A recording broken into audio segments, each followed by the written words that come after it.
মহেশখালী ভাসমান টার্মিনাল থেকে গ্যাসের সরবরাহ বাড়লেও চাহিদা অনুযায়ী না পাওয়ায় উৎপাদন ব্যাহত হচ্ছে। চট্টগ্রামের গ্যাস নির্ভর কারখানাগুলোতে ব্যাহত হচ্ছে সার বিদ্যুৎ উৎপাদন।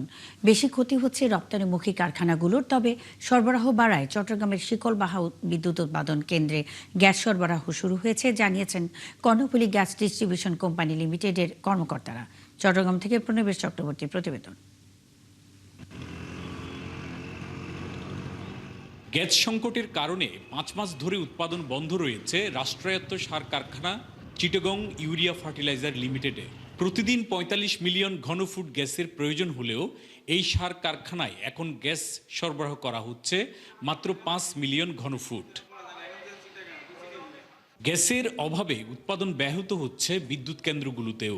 মহেশখালী ভাসমান গ্যাস টার্মিনাল থেকে সরবরাহ কমে গেলে সরবরাহ বন্ধ হয় শিকলবাহা বিদ্যুৎ কেন্দ্রে। তবে এখন সরবরাহ বাড়ায় বিদ্যুৎ কেন্দ্রটিতে 38 মিলিয়ন ঘনফুট গ্যাস দেয়া হচ্ছে। এদিকে গ্যাস বিদ্যুতের অভাবে গার্মেন্টস সহ রপ্তানিমুখী শিল্পগুলোর উৎপাদন মারাত্মকভাবে ব্যাহত হচ্ছে বলছেন ব্যবসায়ীরা। বিদ্যুৎ ছাড়া গ্যাস ছাড়া এক মিনিটও কোনো কারখানা চলবে না। সুতরাং এটাতে গ্যাস না পাওয়া এবং সাথে সাথে বিদ্যুতের যে এখন ঘাটতি দেখা যাচ্ছে, এইটা বাংলাদেশের যে এখন আমাদের রপ্তানিমুখী শিল্প বলেন, অভ্যন্তরীণ শিল্প সবগুলিকে কিন্তু সমানভাবে ক্ষতিগ্রস্ত করছে।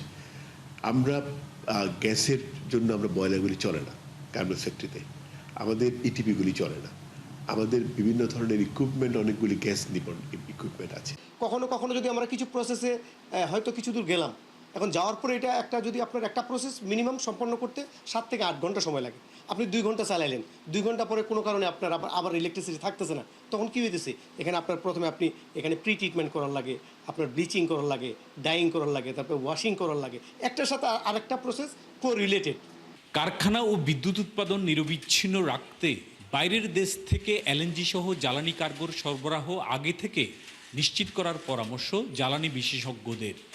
অকটেন ডিজেল এই সাইডটা ডিল করে পেট্রোলিয়াম কর্পোরেশন, আর ওইদিকে এলএনজি সাইডটা ডিল করে পেট্রোবাংলা। ওনাদের উচিত এই মুহূর্তে আপনার এলএনজি এবং ন্যাচারাল গ্যাস সাপ্লাইটাকে এনশিওর করা, যাতে করে পাওয়ার প্ল্যান্টগুলো ইলেকট্রিসিটি প্রোডাকশনের ক্ষেত্রে যাতে কোনো বিঘ্ন সৃষ্টি না হয়। মহেশখালীর দুটি ভাসমান টার্মিনাল থেকে বর্তমানে জাতীয় গ্রিডে গ্যাস সরবরাহ হচ্ছে 790 মিলিয়ন ঘনফুট। এর মধ্যে আমেরিকান অ্যাক্সিলারেট এনার্জি সরবরাহ করছে 270 মিলিয়ন ঘনফুট এবং সামিট করছে 520 মিলিয়ন ঘনফুট, জানিয়েছেন আরপিজিসিএল কর্মকর্তারা। প্রণবেশ চক্রবর্তী, 71, চট্টগ্রাম।